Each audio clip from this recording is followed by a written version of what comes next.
Hello there. Have you ever seen a picture of someone and wanted to be them? Well, this was that picture for me. Just kidding. Mostly. However, I did have an idea for some thigh-high socks with little lace hearts going down the side, and so I set out to make them. But I wasn't about to knit super long socks in fine yarn by hand. Been there, done that. But with the help of my vintage knitting machine, the process was considerably sped up. When made by machine, socks of every variety, including thigh-highs, are typically made on circular machines. However, for me, the advantage of using a flatbed machine versus a circular one is that I don't have a circular machine. And unless I get adopted by someone rich, I don't see myself buying one anytime soon, as I don't make that many socks. Also, it's easy to add stitches on a flatbed in order to accommodate the increase in girth from my bony little ankle up to my quadriceps, which have a not insignificant overlay of adipose tissue. Anyway, I started out with the foot. Naturally, you need to have a place to hide them dogs, so after casting on, the toes work first with short ropes, which involves taking the top half of the foot stitches out of commission, switching the levers on the carriage to slip those needles, and then gradually moving the toe needles out and then back in to create a longer section that is still connected at the sides.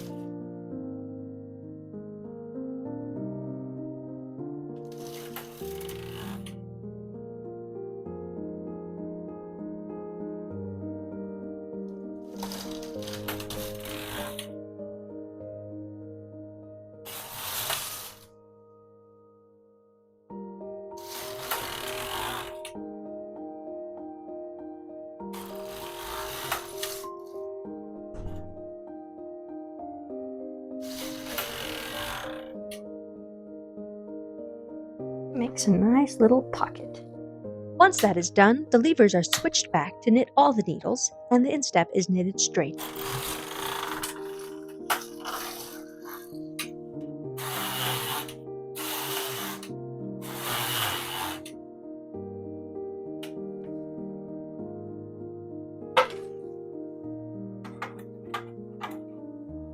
The heel is worked the same as the toe. Not very exciting, I fear, but it is what it is.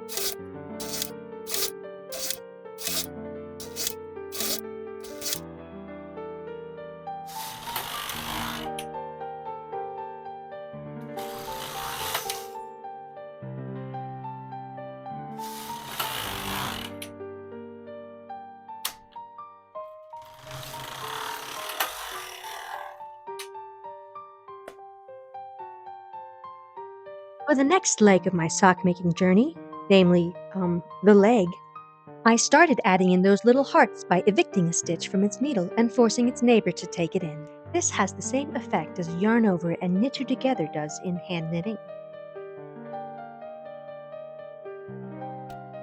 The leg is then worked and gradually widened by adding needles at the edges at predetermined even intervals. You don't have to move the edge stitch over, but I just like to, and no one can tell me otherwise.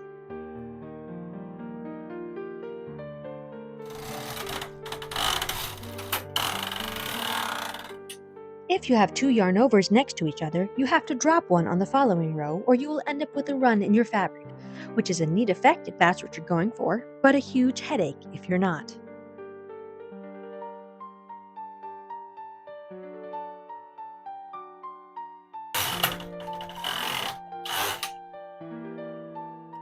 Up until this point, everything had been going swimmingly, but as you will see in a moment, my dear viewer, I had run into an issue.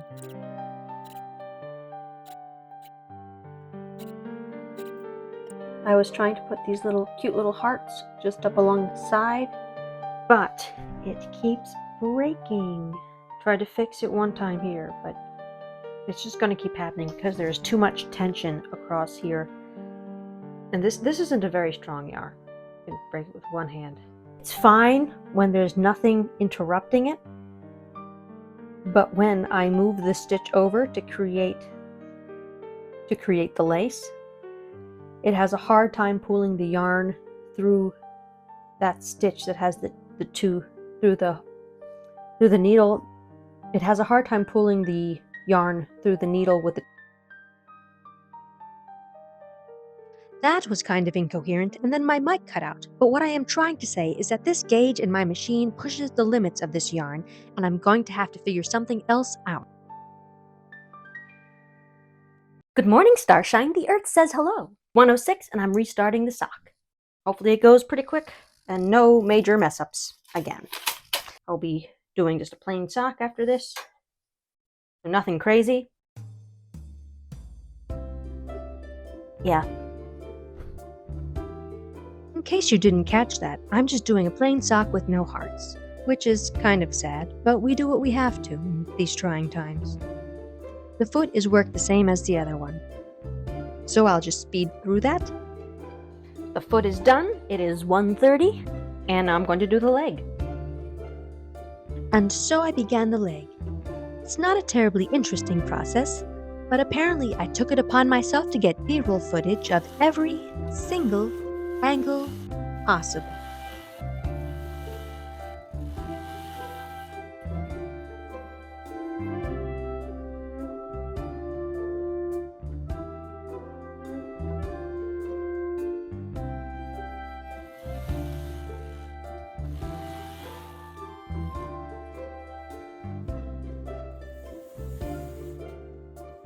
Oh, thank goodness, a time lapse. And of course, the last stitches to prove I did it.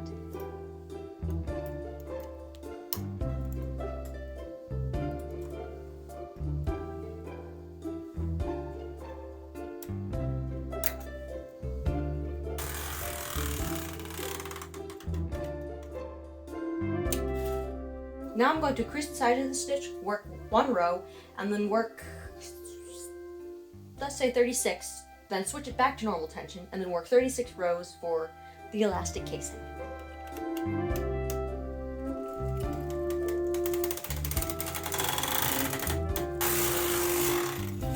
I worked 2 rows just for good measure.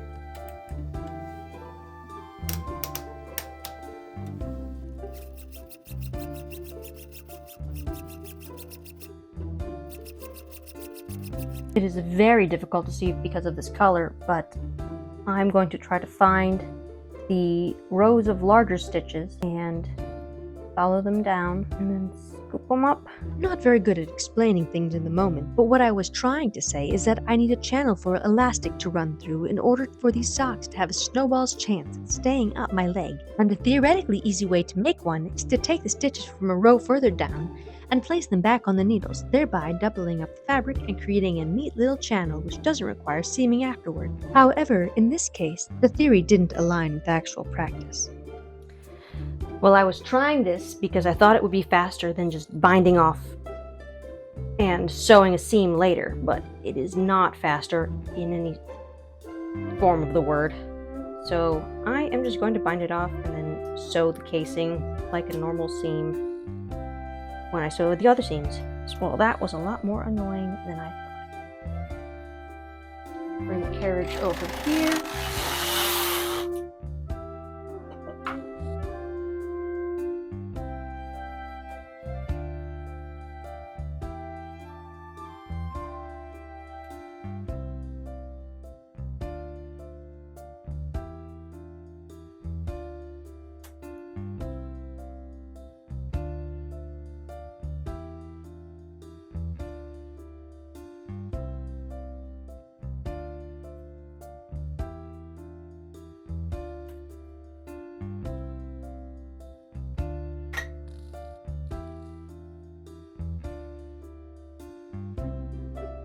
Ta-da! I got these pins, and then pop this off as well. That is the completely knitted sock. I still need to wash it. This is what it looks like before washing, but it changes dramatically. Alright, let's go do that. So 2:23. So that's how long it took. We got hot water and add a teeny drop of soap. Clean off the dust and other waxes and oils finishes might have been on the yarn from the factory, and to release all that tension from the knitting machine. It was a very dusty yarn. Got little floaties in the water. That was clear beforehand. That's why we're washing it. I just rinse it under the water, so I feel like it's completely rinsed. See how much that shrank up? It's always crazy to me. All right, then I'll let this dry and then sew it up. Yeehaw. Sock 1 is done and dry, so now I'm going to start on sock number 2, which is basically the same as sock number 1, just the heel is going to be on the other side so that the seam stays on the inside of my leg. This is the time. I'm just curious to see how long it takes me. Morticia. Beep beep, there are other chairs to sit in. Yeah. Look at this smug little face. Just a baby.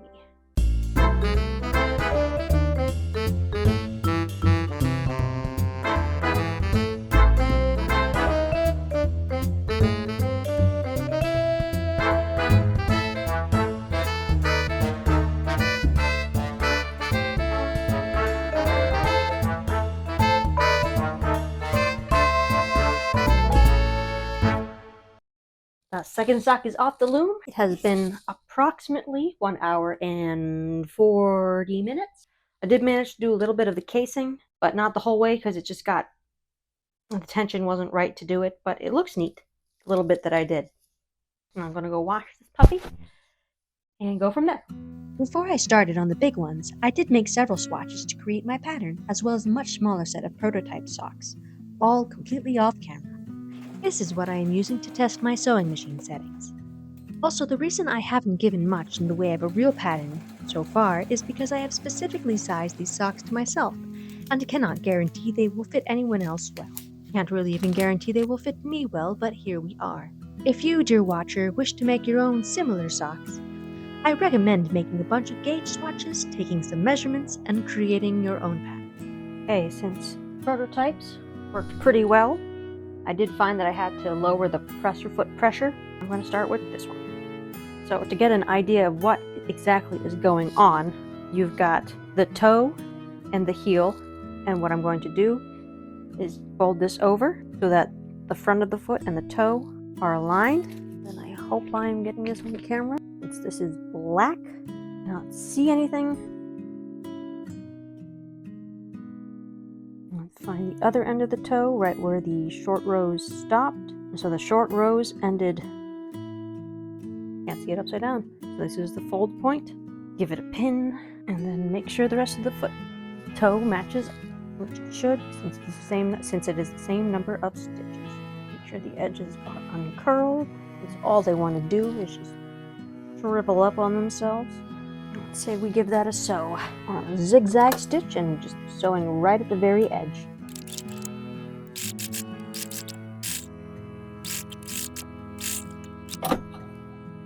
Okay, flip it inside just to see what, oh, that was rough. Fortunately, that is going to be hidden by a shoe, so I'm not going to do anything major, but the next seam I do, I will make sure to get a deeper seam allowance. Then I'm going to pin up the side.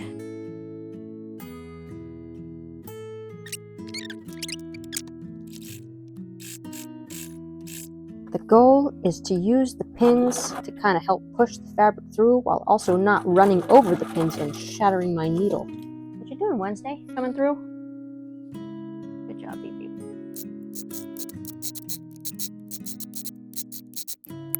Had to switch feet. This is not a comfortable sewing position, but cannot be bothered to dismantle and then remantle my knitting machine right now, as this takes relatively such a short amount of time.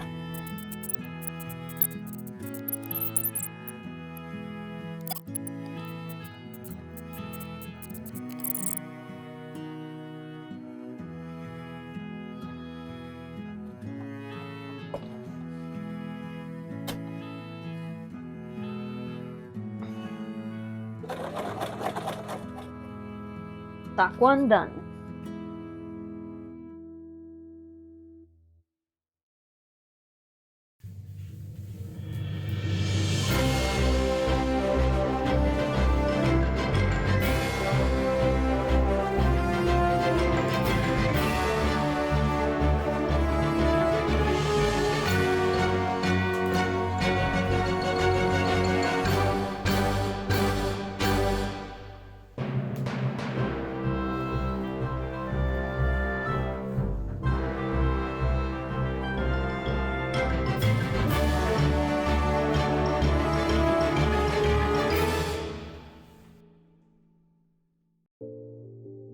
Despite my success with the plain socks, I still craved hearts.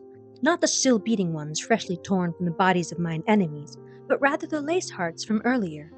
So I decided to make the socks in two parts. First, a narrow straight panel with the lace to minimize excess tension, and then the back part where the toe, heel, and leg increases all took place. This does result in the hearts going up the front instead of the side, but I will take what I can get. I do apologize for not filming this as thoroughly as the last set, but I was not feeling well and was just trying to power through it with the aid of time-lapse.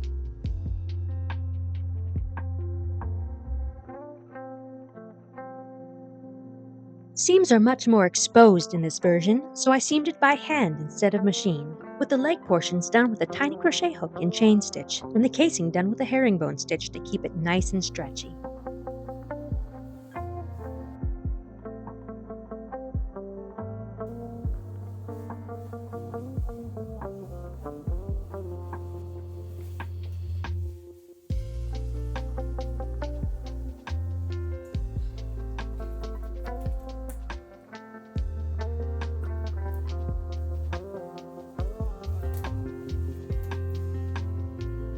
Socks, and they're long. Point of view of someone wearing socks. I do kind of want to remake these at some point. If I ever do remake them, there's a couple things I'd want to do. First, I would reinforce the toe, heel, and sole. These are points of high wear and tear, and this yarn is not that strong. I would either double it up or add a thin nylon strand. Next would be to play around with seam placement, perhaps make the hearts go up the back of the leg, or whatever I can think of to make it easier to make or even more fun to wear. what do you think, Wednesday? Should I make you matching long socks? Would you like that? No.